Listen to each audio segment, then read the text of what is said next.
Hi guys, welcome back. I know it's been a little bit, but with the full moon, the snow moon, there's a lot of downloads.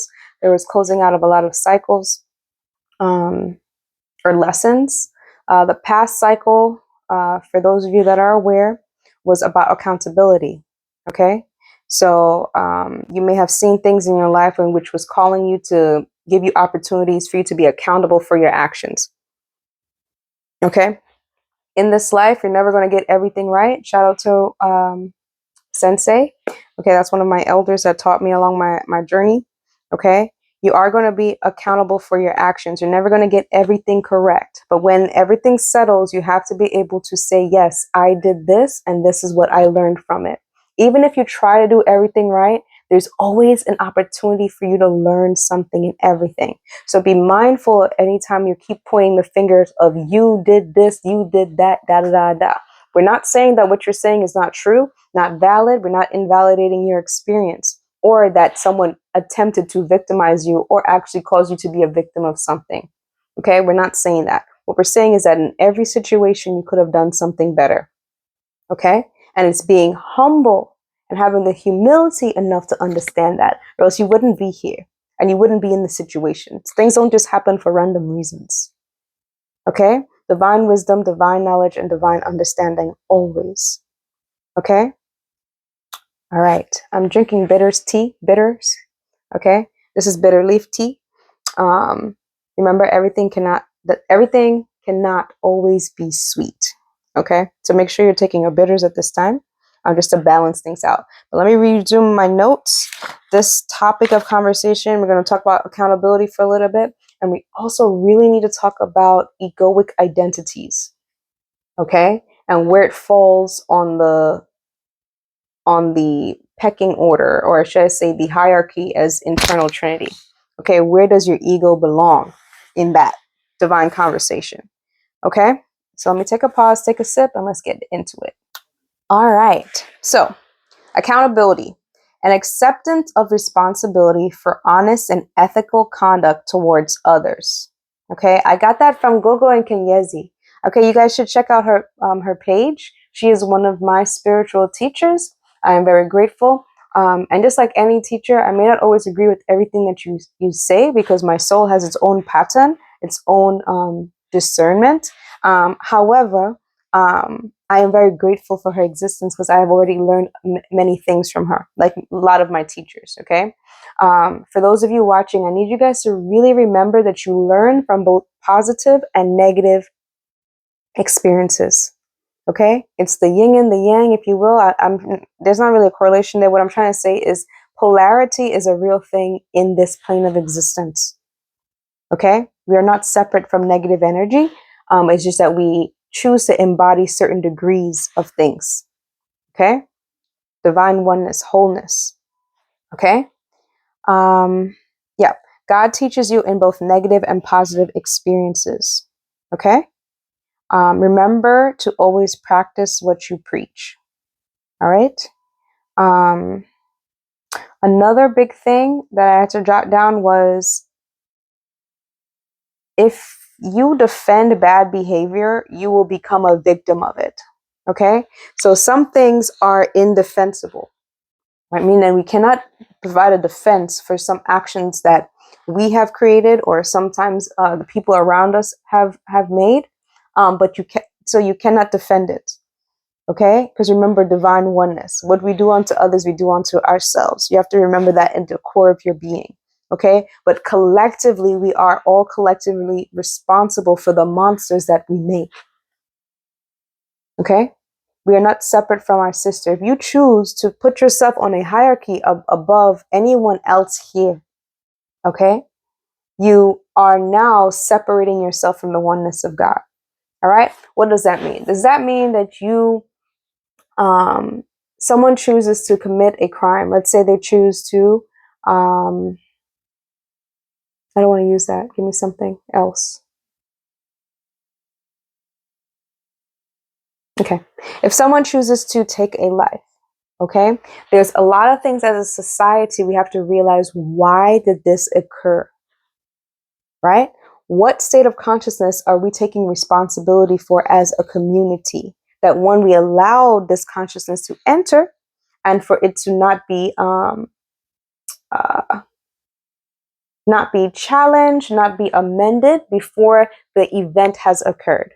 Okay, this is why when we go into, you make these contracts with these cities, you're energetically plugging into a certain grid of consciousness. Okay, and so if you see someone needing help and you do not help them, right, these are what I'm saying, these little decisions that we make. Okay, because we're in our minds, we're thinking we're separated, when really and truly we should be treating our brothers and sisters as we treat ourselves. Okay, this is one of those old traditional ways of thinking that we should always bring forth into our evolution. Okay, tradition is very important, but where we can find ways to grow and be better, we do that, especially since we have a lot of data already as human beings living on this planet. Okay, and to my melanated people, my Aboriginal people, you have the most data than anyone else.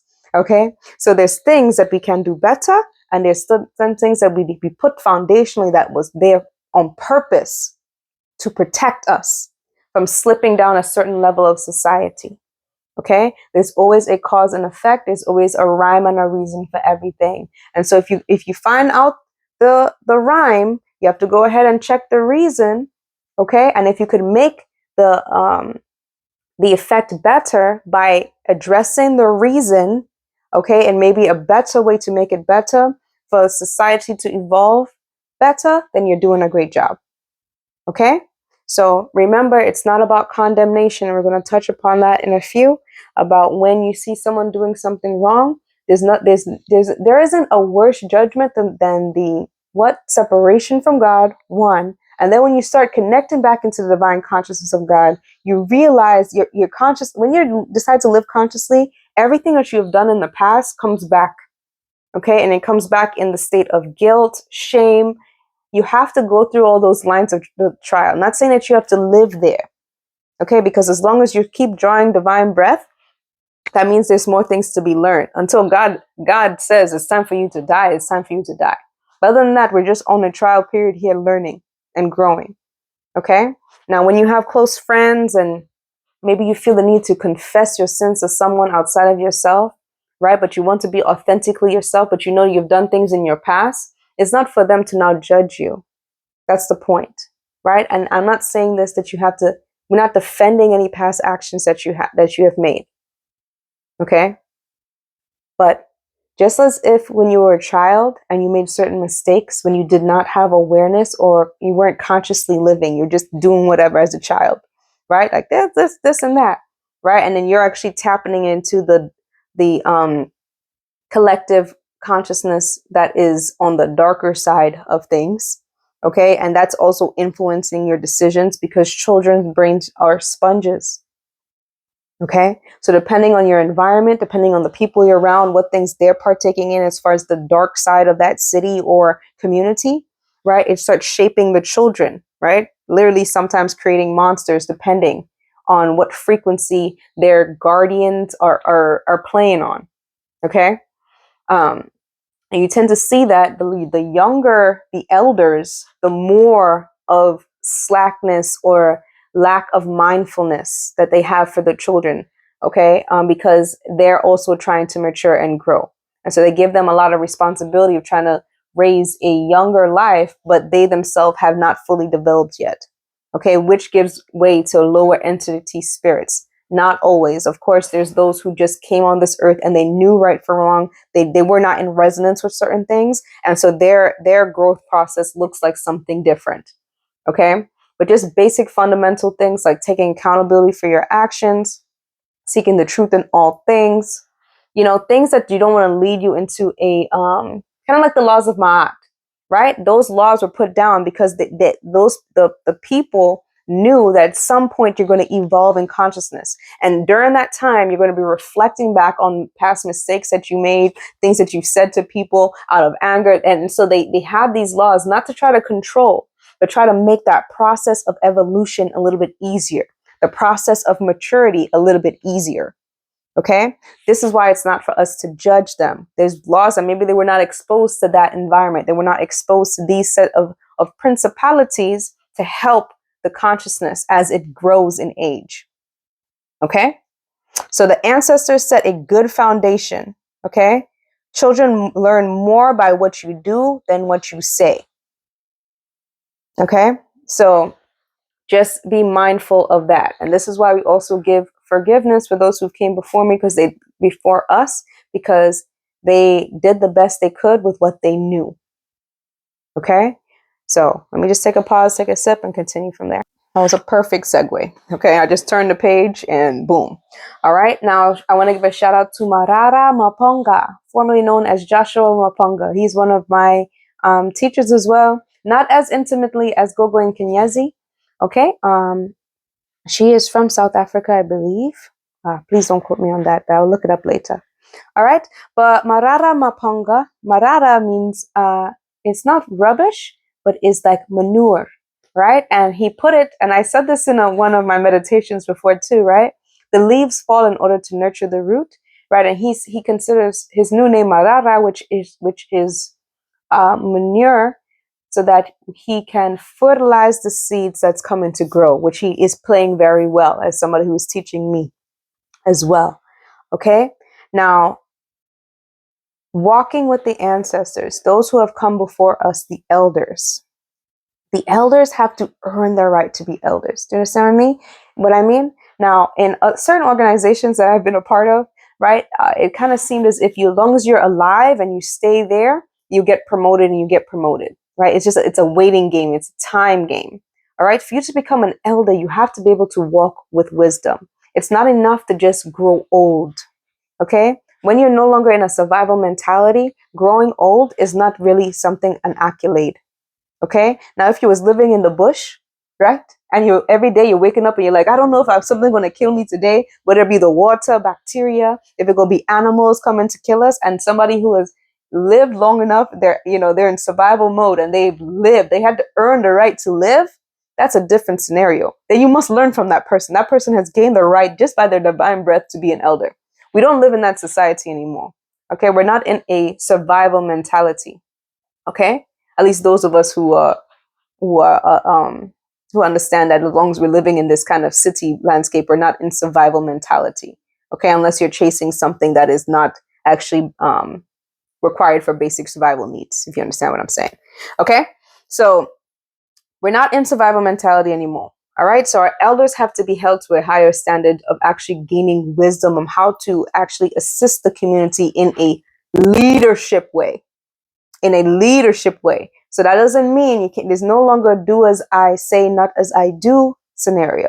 Okay. But remember, there's a gap in consciousness with everyone that we see around us. This is why you could have a younger person be a leader, because they're embodying the qualities of leadership. They're embodying wisdom. Okay. Now, as far as us who are bridging the gap between the elders and the new generation that will come forth, either from our own seeds, our own loins, our own vessels, or the ones that are already here, we must embody wisdom. It's the separation between those who are just growing old in age, but mentally they're still 15, 12, 9. Okay, they're not fit to lead these other kids because they're on the same vibrational frequency with them mentally. Do you understand what I'm saying? So we have to be able to use our eyes, ears, and also tap into that ancestral DNA, okay, of the elders who actually contain wisdom to help guide them. That's our job as the bridges. Okay. Now, I'm not really sure if you can inherit gifts without transmuting curses. Okay, to be honest, I'm starting to, as I'm thinking about it more, you have ancestral gifts, but you also inherit some of the curses as well. And the best way that you can attain the gifts and hold the gifts is by actually transmuting the curses. Now, for our elders, they live the longest, okay, and so they have the most spiritual debris. Okay. They played their part during their generation as well to get you to the understanding that you have right now. This is why we don't place judgment on them, and we still operate. We try to meet them where they are and still give them the seeds, or like I said, the leaves fall to nurture the root. We give them the knowledge in which we have for them to incorporate accordingly, humbly and with respect. Do you understand what I'm saying? Because we cannot be without them. Okay. Now, if they've done something to you in your childhood that has severed that relationship, remember, God is not sleeping. Okay. The way that you can transmute that, you get the gifts that was supposed to be bestowed upon them. If they violate, trust me, there's already checks and balances. That's my whole point to say. Okay. But there's no need to be what we call disrespectful. And what I'm saying is this: do not sully your consciousness. Okay, you have to maintain your frequency. All right, it's coming up. I'm just getting ahead of my notes. Okay.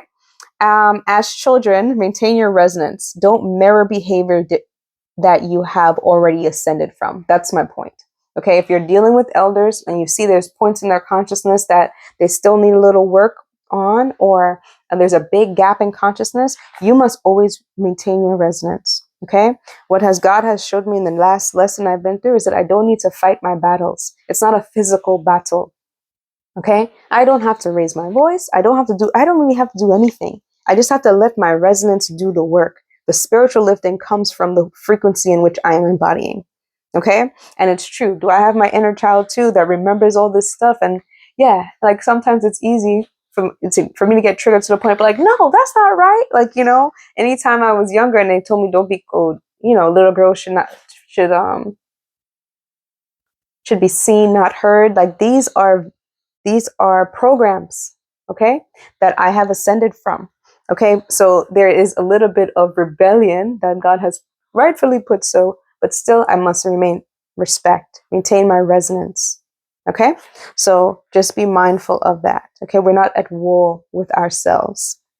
Okay, so transmute while holding your resonance. When you mirror behavior, you become a vibrational match to it. That's the part of the wisdom and maturity that I'm asking for from anyone who is listening to this. And I listen to my own stuff because it's very important for me to stay authentic. I must practice what I preach. Okay, it's how I maintain the integrity of my readings.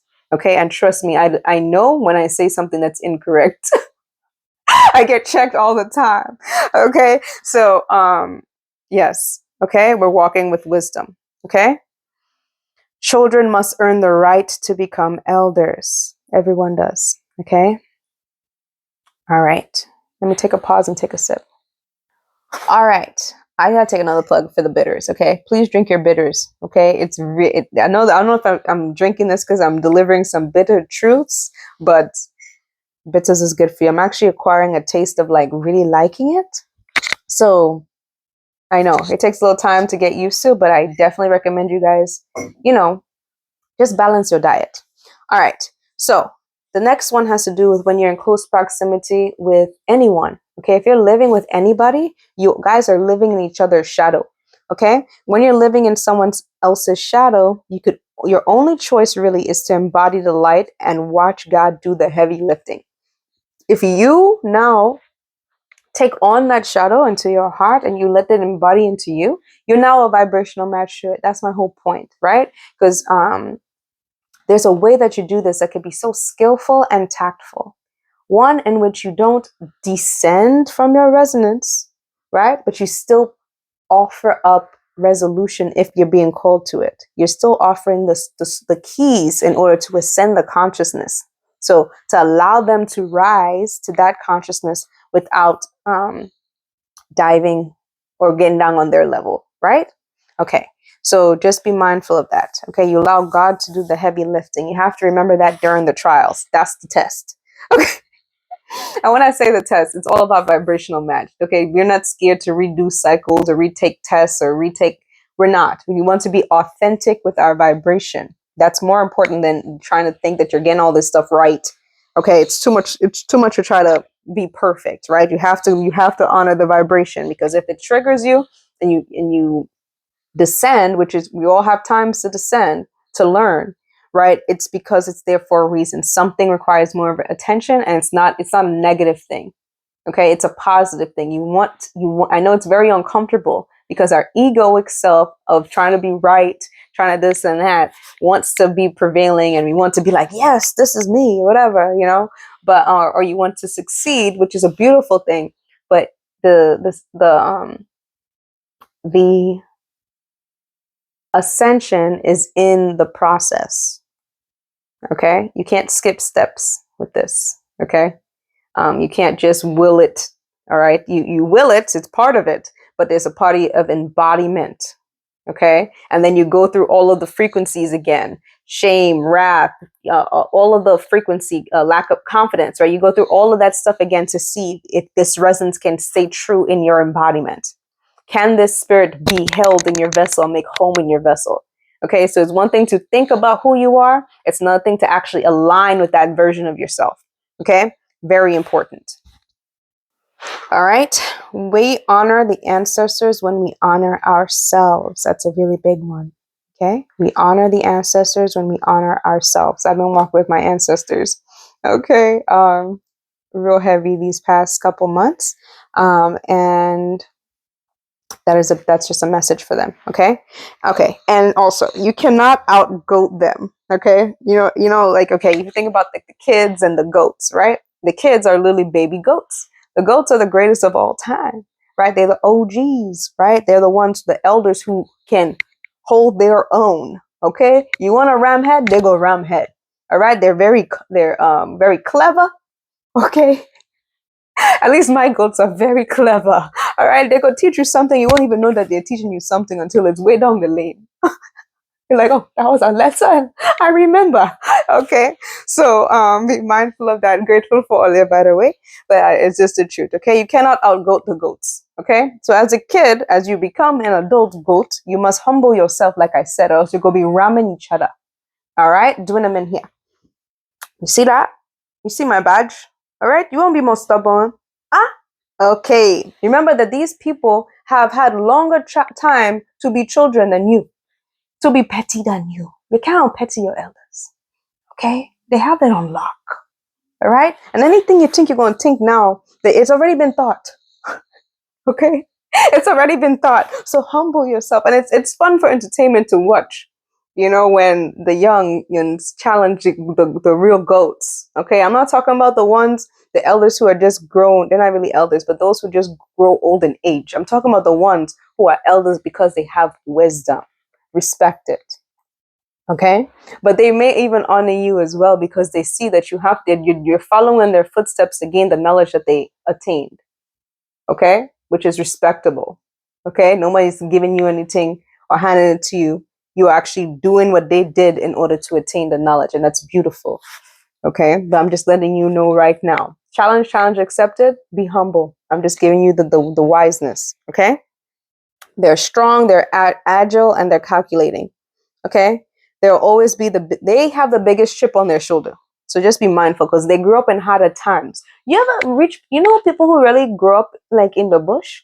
Or people who really grew up in the yard? I'm not even saying they went from the bush to the yard and then we come here to America. Okay?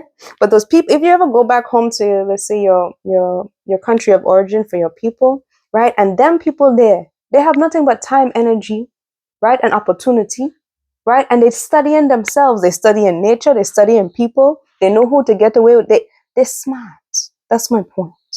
Okay? So just relax yourself and humble yourself and be wise like them and listen more than you talk, and then also pay attention more than you do. Okay? Let me take a pause. All right.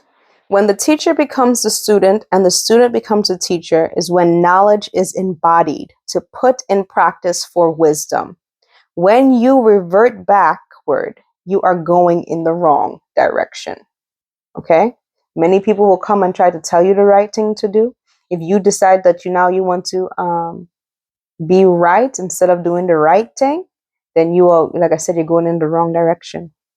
Okay? When you defend bad behavior, you will become a victim of it. Listen to my words and listen to it very, very, very well. If you defend bad behavior, you will be a victim to it.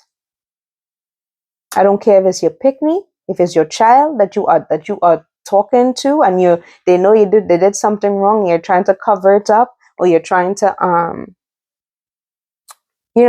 not get them to see the consequences for their actions. There will be a point in time where that is going to be an injustice to that child.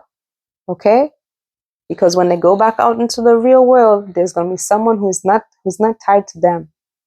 right? No emotional connection to this. I just keep saying this, that there's bigger demons out there. Okay? So just be mindful. Try to raise your children with this idea. You need to take accountability for your bad behavior. It has nothing to do with anybody else. So if I say you did this wrong and you're like, but this person did this, these other people was doing all of that bullshit. I remember even in school, I thought, why are you defending what you're doing based on what everybody else is doing? We're asking why you did this. Right? So, as an adult, as an elder, if you have and you're teaching someone else, as long as you are defending bad behavior, you'll be a victim to it. I've seen it. I've seen it happen in real time a couple different times. Okay? But it's just part of the cycle. I'm just take the knowledge, take this wisdom, all right, to set motion for your next cycles that you're about to go through. If you did not get over the hump of accountability that I was talking about in the beginning of this video. Okay? It's a big one. Take a pause.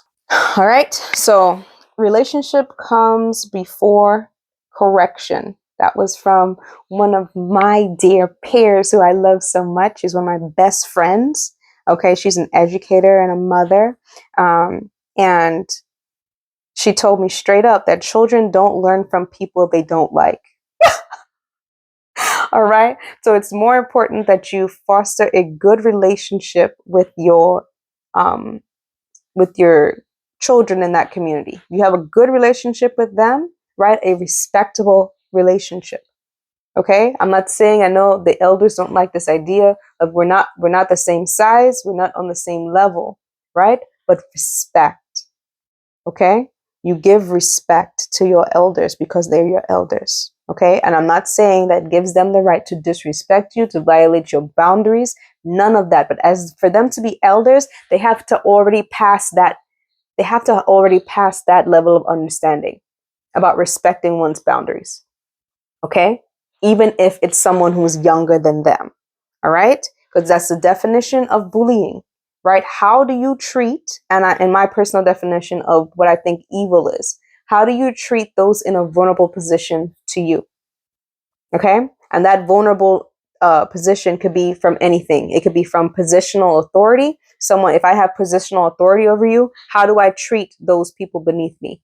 Right? That's the scale in which I can tell whether or not you're an evil person, means you go against life, or you're a person who believes in growth and evolving. Okay? That's the difference. If someone is younger or and I'm not the first person to say this actually. But yes, if someone is younger than you, smaller than you, and you can't control them, right? Do you resort to violence, right? You gotta be. It's a hard road to walk, but you have to be able to at least use your words and treat them as how you would want your inner child to be treated, right?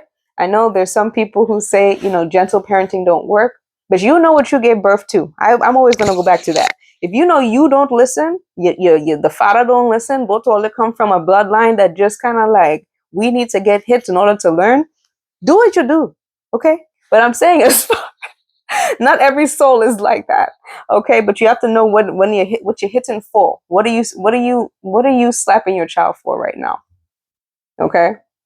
You got to be mindful of this. It's a very important thing. Okay. What is it?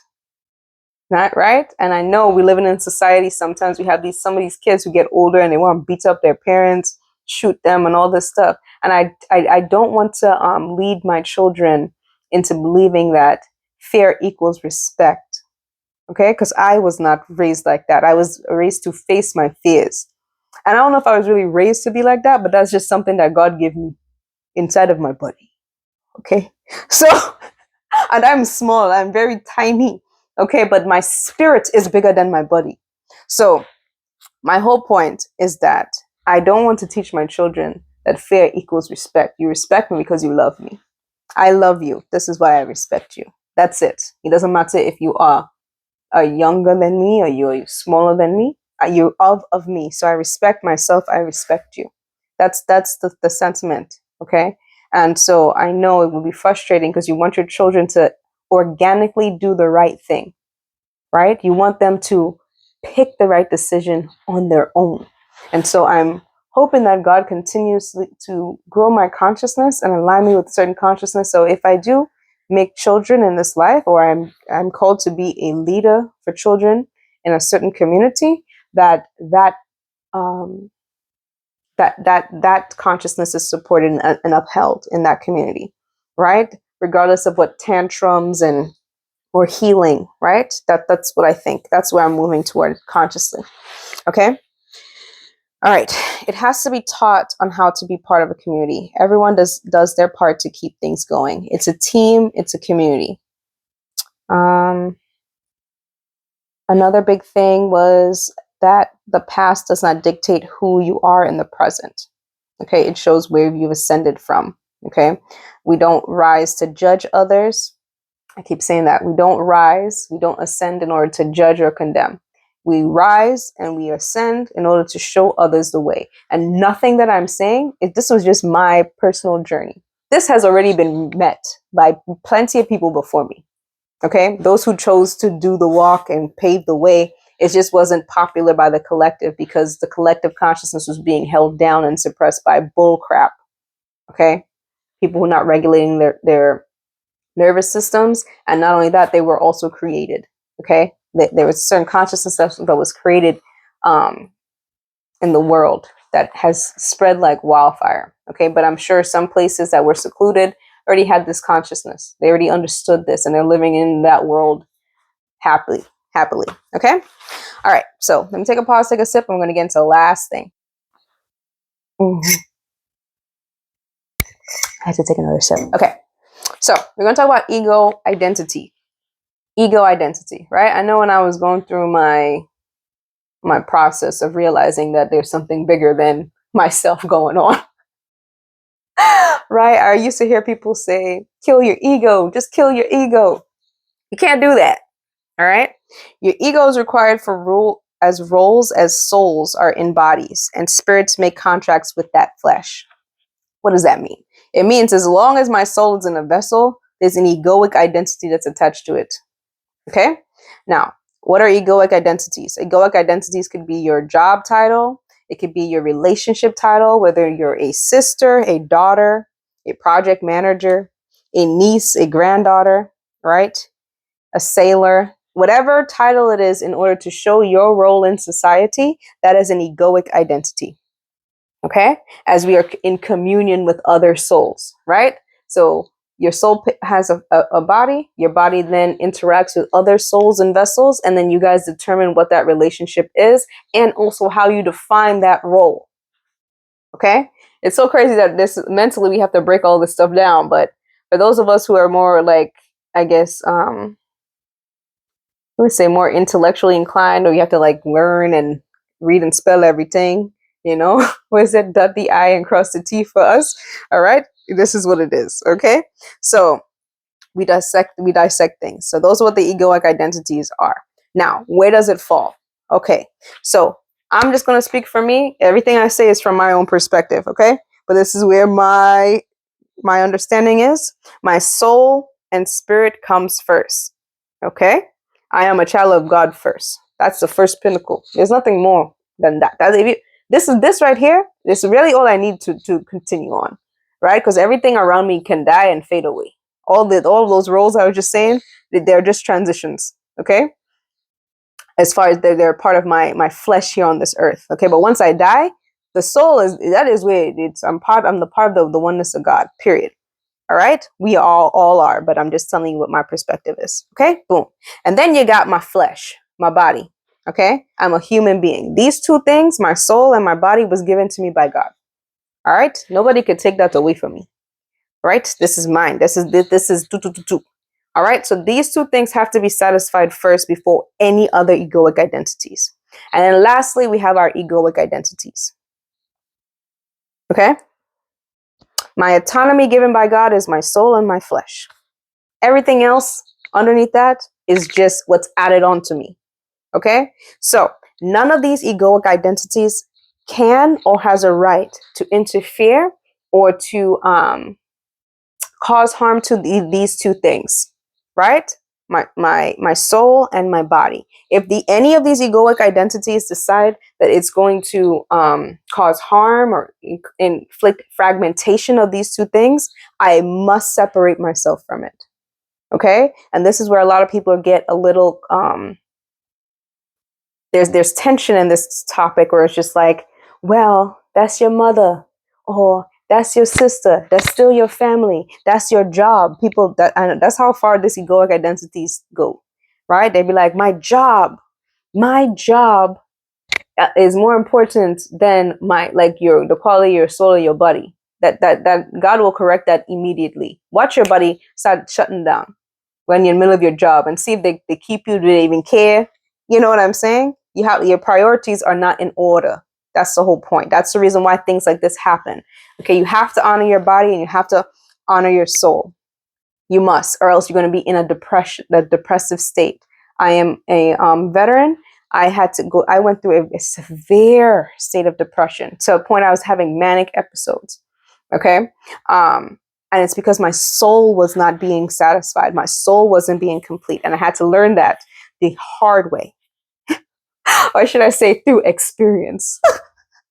Okay. Because you don't even know what you don't know. You don't know something's a problem until it's a problem. Okay. So my soul has to take priority. My flesh takes priority.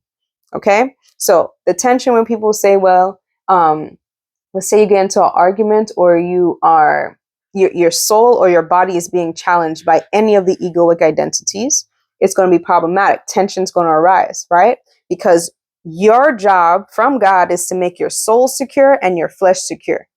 All right. Nothing added on to you has a privilege in order to try to take precedence over that. Right? This is why some ego identities try to be God in your life, whether it be your job or any of your relatives. That cannot happen. But remember what I said, you hold your resonance because you're holding on to the truth. And the truth can stand the test of any time. But the first person that needs to be the advocate for that is you. Okay? At some point, it was your guardians. Now, when you have guardianship, or someone is providing for you, or helping out with your egoic identity, right? Over time, they start feeling as if they are God. I've heard this other person who was my teacher as well. He was one of my teachers. He taught me in both positive and mostly negative ways. Right? But I remember one time I told him I had got a raise at my job, and he told me, oh, this person, the job is your God. Right? And so in his consciousness, he believes that whatever it is that you are, whatever role or anything that's giving you money now becomes your Godhead. And that is inaccurate. Do you understand me? Because as long as my soul tells me something is wrong, there's no amount of money that can replace that. Okay? So be mindful. Okay? I think that is one thing I have to teach just myself. I already had, like I said, there's some things I had a rebellious spirit against certain things just innately.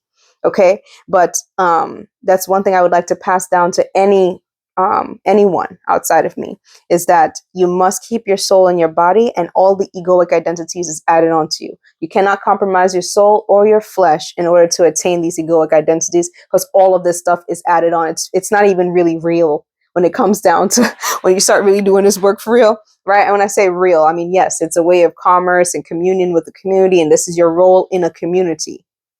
Okay? But when you pass away, God is not going to ask when you die. I've died many times. But when you die, God doesn't ask what was this, and that, right? It's the conversation of what's the quality of your soul, what the things that you learn, right? And yes, does impacting other people? Absolutely. But that's part of the lesson part. Okay? My whole point is that you don't compromise your soul or your body or your flesh in order to attain these egoic identities. Okay? Yes. I mean, from any profession. If your profession is compromising your body, you're going in the direction that you will eventually, once your brain is fully developed, right? And you start waking up to what's going on, you're going to realize that.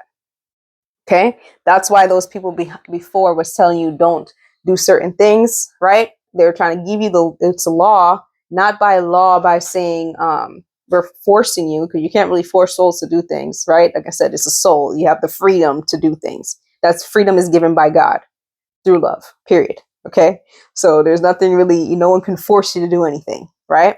And if they try to do that, then they're using their egoic identity here in order to enforce their will onto you, which goes against God. All right. But my whole point, the reason why they said the stuff was trying to help you. So when you gain to a certain level of consciousness, you wouldn't have to go through that. But no one can save you from your own soul ascension and your own lessons. Okay. That was a lot. I know it was a more ramble, but I just really had to get that out. Hopefully you guys were following. Okay. All right, I'm going to make a separate video because this one's 40 minutes long. But that egoic identity thing, I'm probably going to restate that in the next video I'm about to record right now, because there was something that I saw that I wanted to talk about. All right.